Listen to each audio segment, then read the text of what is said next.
From the bicep-bulging bravado of the Golden Age to the brooding anti-heroes of the Attitude Era, the WWE has been heralded as a shrine to male dominance and raw physicality.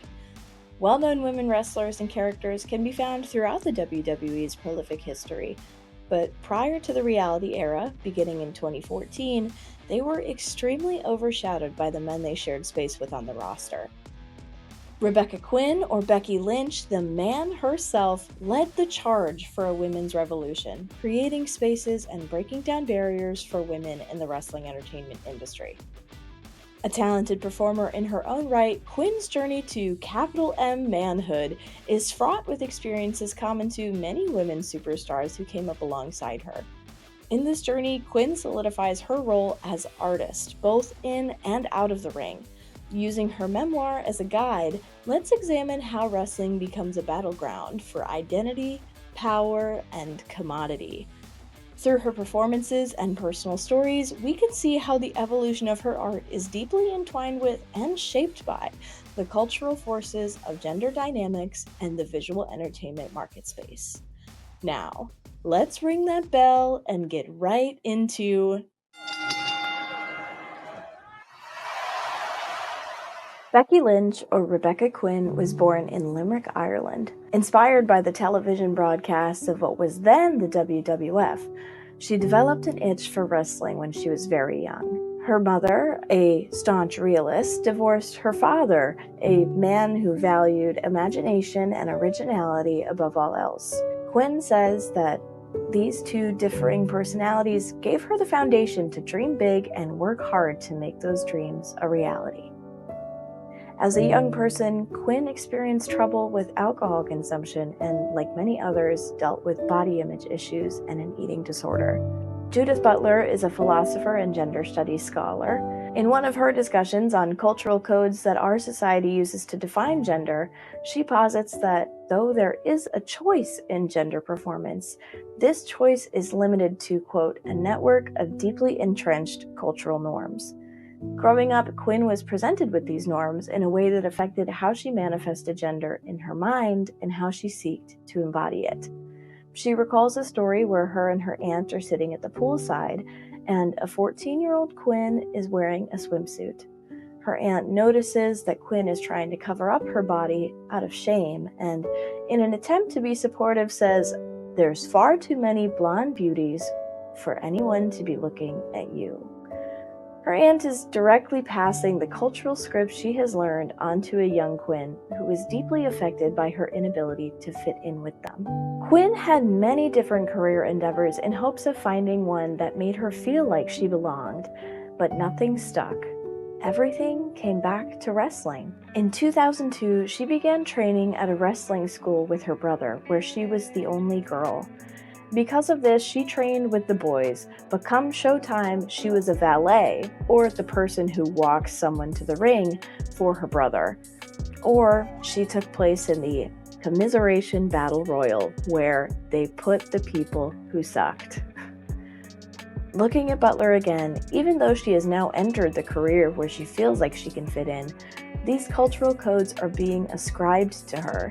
She is forced into a feminine ornamental role to highlight the masculine figure of, here, her brother. At this point, her mother didn't quite support her dreams of being a wrestler, seeing the ways that women were portrayed on the broadcast as side pieces or sex objects. In fact, Quinn also delves into how she had to play into these roles earlier in her career in the form of customs.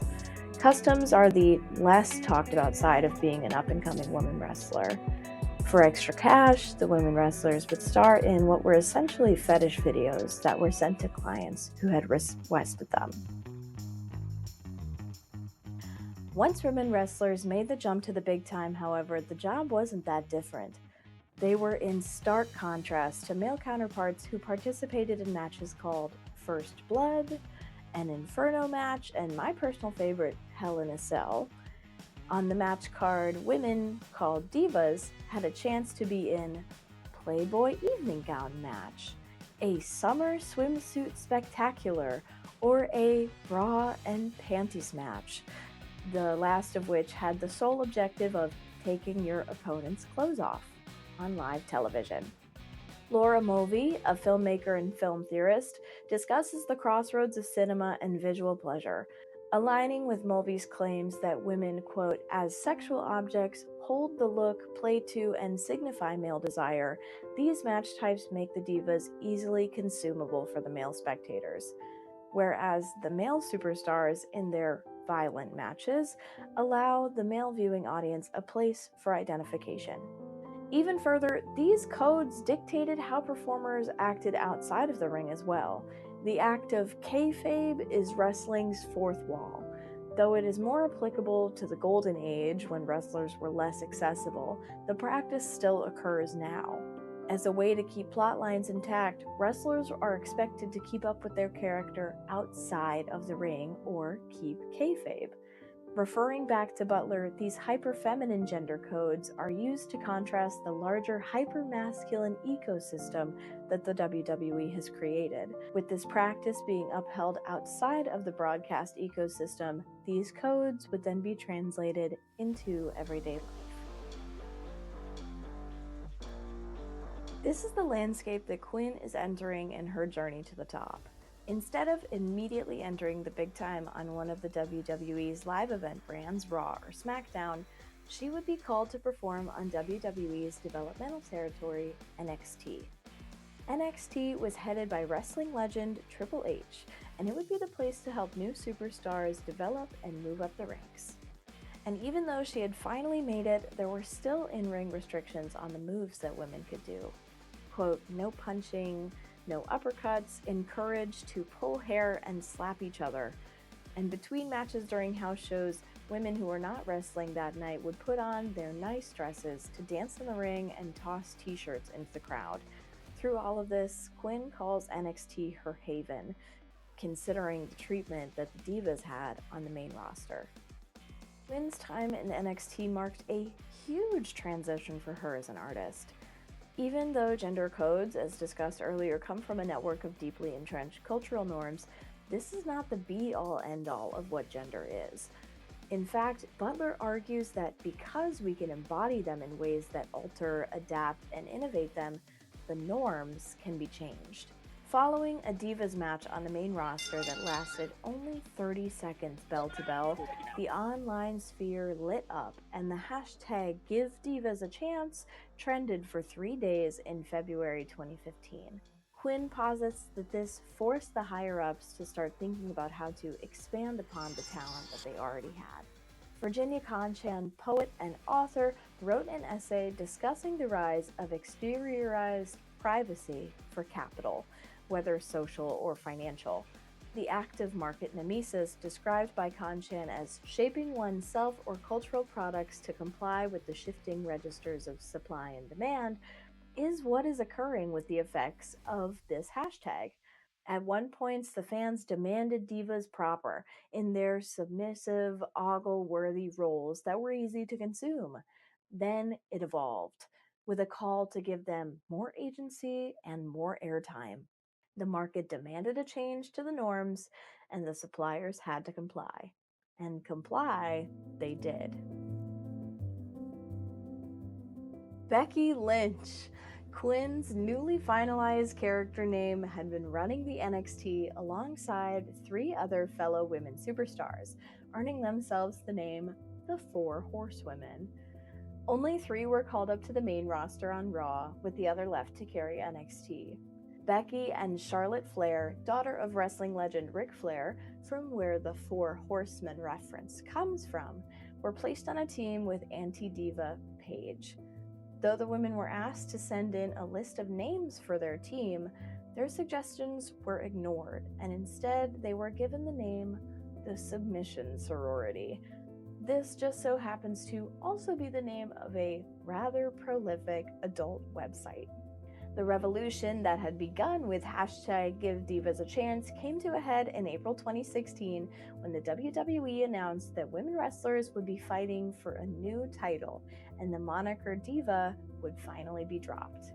Keeping with the theme of evolution, in July, there would be a restoration of the brand extension of Raw and SmackDown, wherein both would hold live shows with their own separate rosters on Mondays and Tuesdays, respectively. To build hype around this business change, the WWE held a draft for both brands. In a move that would solidify her rise to the top, Becky was the first woman drafted by SmackDown. While her draft to SmackDown garnered attention, Becky was lacking something that most top-billed wrestlers had. A gimmick is something recognizable or marketable that helps sell merchandise and helps the superstar stand out. Though her striking orange hair made her recognizable enough, Becky had been sans gimmick for quite some time. However, one text from a friend finally nailed exactly what Becky had been fighting for her whole career.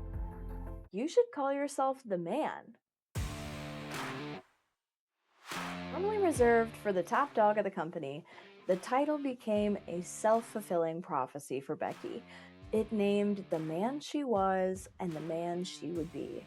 By becoming the Man, Becky had not only solidified herself as a bona fide superstar with a list of accolades and firsts to follow, she had destabilized the cultural norms of gender performance within the WWE, effectively destroying the history that had led to a long, harmful Divas reign. Following this, Becky had a hell of a run. She landed a spot in the first ever Last Woman Standing match and the first ever all-women's pay-per-view, Evolution. She led a SmackDown invasion of Raw, which brought about the most iconic photo of all time, rivaling some of the greats. She's standing in the crowd, her arms outstretched, face bloodied.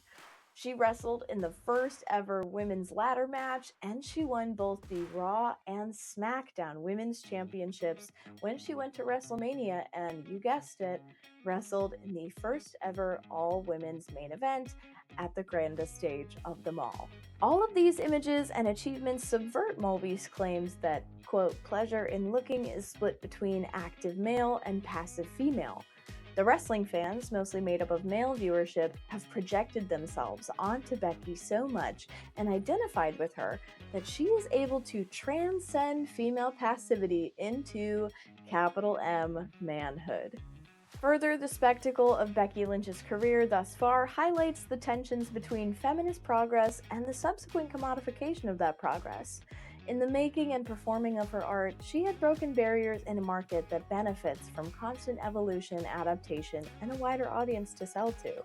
A month after winning WrestleMania, she would lose the SmackDown title, but she would hold and set the record for the longest reigning Raw Women's Champion at 399 days.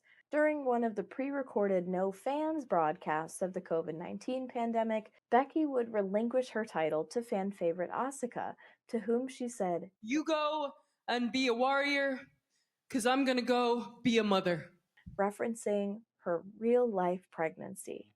This sparks the main point developed by Con-Chan in her essay, where the quote, neo-confessional mode of transparency represents a new form of market participation. Becky Lynch is the character who is embodied by Rebecca Quinn, the person. Though this is clearly a storyline to explain her in-universe absence, the WWE makes the choice to appeal to audiences' emotional investment in the person to protect the subversive energy of the man's character. Her memoir, referenced extensively throughout this video, does an incredible job of marking her artist's journey. Quinn writes in her epilogue, "Wrestling is my art. My body is the paintbrush, the ring is my canvas, and the moves are my paint." She is extremely aware of the dynamic she plays into by being in wrestling entertainment, and makes tongue-in-cheek references throughout the memoir. Notably, she structures it like a broadcast television show where sections are seasons and chapters are episodes. She even uses industry terms like babyface, heat, and kayfabe as episode titles. Her growth as a person is directly entwined with her growth as a wrestler. Everybody loves the underdog, and that's how Becky was able to reign as the Man for as long as she did. It was an attempt at dismantling the machine of the WWE, and the fans kept it going as long as they could. The gimmick soon fizzled out, but following her unstoppable reign as the Man, Becky used her position to leverage new up-and-comers, names like Bianca Belair, Liv Morgan, and Rhea Ripley, new age women wrestlers that are running the business. I'll leave you with some questions. Has Quinn, using her character of the man, disrupted or dismantled the feminine within the art of wrestling? Is the reinvention of a typically male role important in the longevity of women wrestlers, or does it just reestablish hierarchies already present? In an industry built on the hypermasculine, can there be a leveling of the field while retaining attention and capital from the audience? Well, that's all from me. Ring that bell again will bring this match to an end, and thank you for watching.